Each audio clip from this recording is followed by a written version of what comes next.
Hey everybody, Zee Garcia here. Today we're taking a look at a new Steffenfeld card game in which you can mess with your opponents and they can mess with you. This is Kokopelli.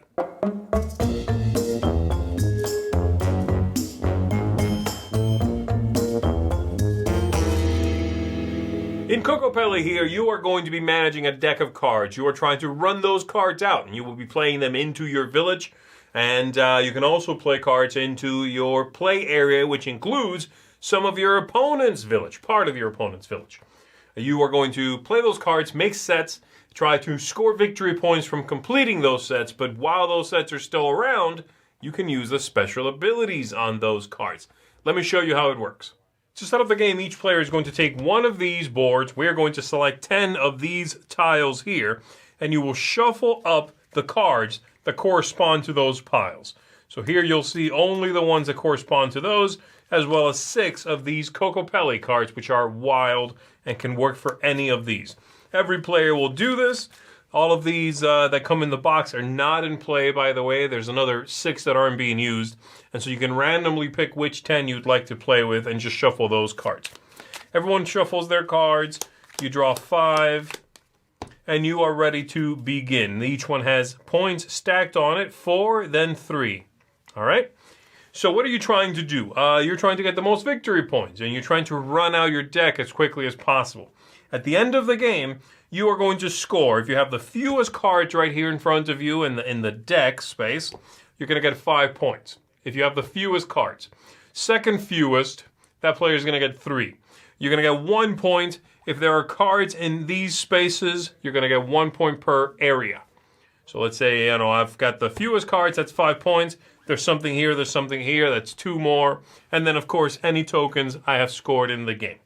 You are going to... one thing that's important before I get going with the rest of the explanation is to understand 2 terms. Your play area and your village. So my village is these 4 spaces here, my deck of cards there in the center. My play area includes these 4, as well as the 2 spaces my opponent has on this side that are closest to me, and the 2 spaces over here that are closest to me. So, for example, this player over here is red. Their play area includes these 2 spaces. Okay? So what am I doing? Well, on my turn, I'm going to do 2 actions, and I have a possibility of 5 different things. The first one, I can draw a card. Very simple. Second thing I can do, I can open a ceremony. To open a ceremony, I'm going to pick one of the places in my own village, and I'm going to play a card into it. However, I have to make sure that that type of card is not already in my play area, meaning not here, or in those 2 spaces, or those 2 spaces. And I will begin a new ceremony. Next option, I can play a card. When I play a card, I can add it to something I've already got going, or I can add it to something my opponent has if it's in my play area.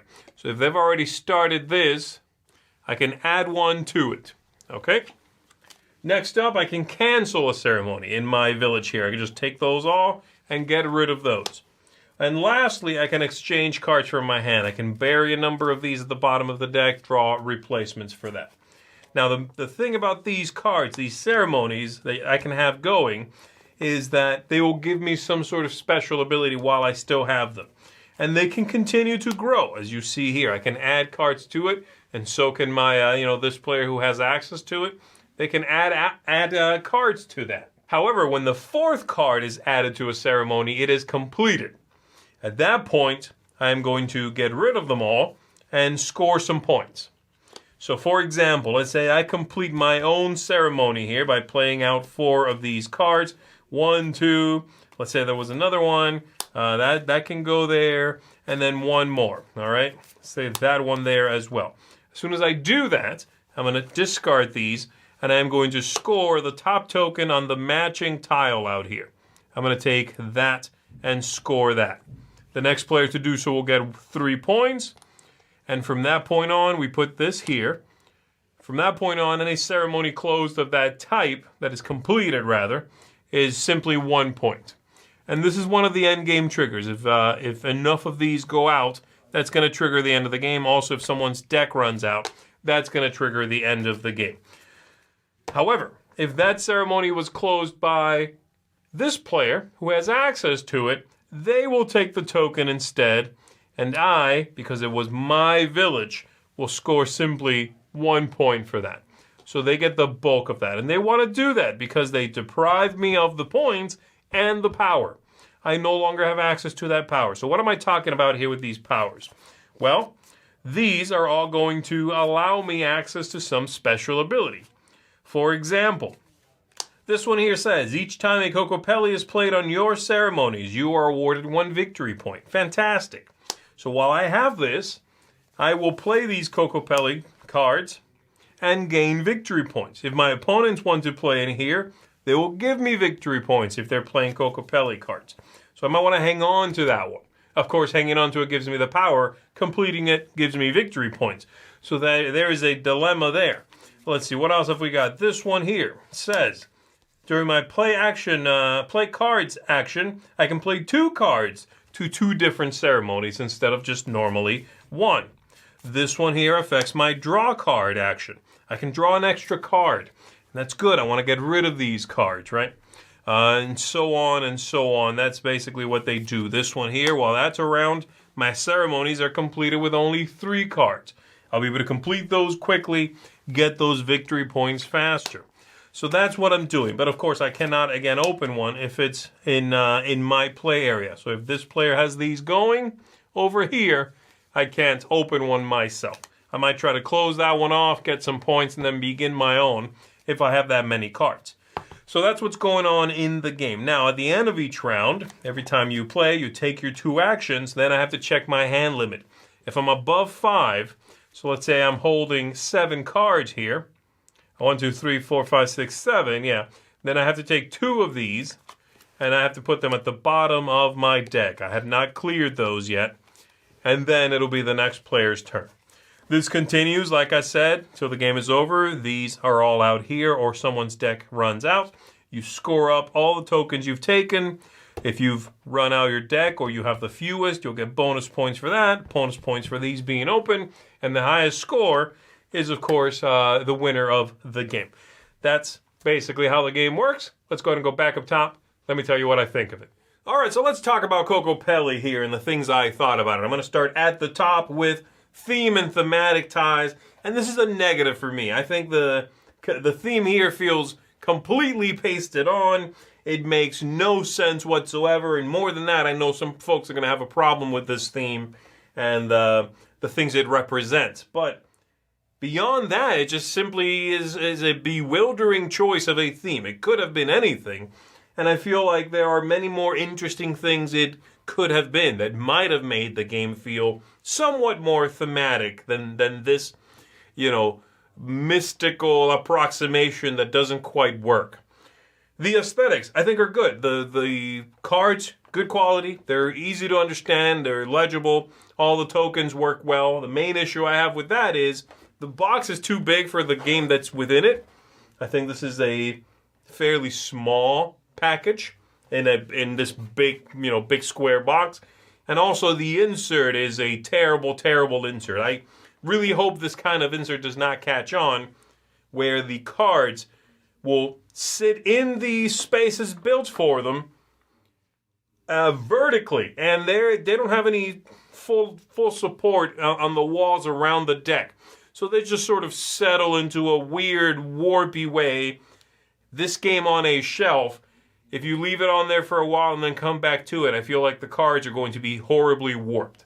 That's unfortunate, so there is that. The insert definitely has a ton of room for expansions, though, one of which I know already exists, so there is that. And if you sleeve cards, then you will utilize a lot more of the space, of course. So there you go. Replay value. It's okay. The big thumbs up here is that there are a lot of different decks you can build, right? Because there's 16 of those, plus again expansions. You'll only use 10 of them. You will have a different sort of arrangement or combination of powers each time you play. But also, the game does not scale very well. I think it's a pretty terrible 2-player game. In 2 players, there are so many changes to the core rules that it becomes an absolute chore to play this game. A lot of the cards you will interpret differently at 2 players. So the card will say one thing. You need to assume a different thing for 2 players. You will, mechanically, this idea of you can affect, the 2 closest spaces to you from your opponents means you have access to all of your opponent's spaces. But now there's a new 5th space in the center below your deck. Just skip it. Just skip it with 2 players. Then 3 is okay. You really want to play at 4, right? That's not great scalability. Game arc. It's about 45 minutes, which is good. It's it's a fairly quick playing game, and I do like that the flow of powers in the game comes and goes, right? You're going to have moments in the game where you have access to all these neat things. As I draw 2. And then I can play in 2 places for a single action. And then I can play a Kokopelli and get a special point. And, you have all these things. And then those things get completed and you dip in your ability to do cool things. But, of course, ideally, you're making victory points. I like that ebb and flow in the game. I think that's good. Ease of play.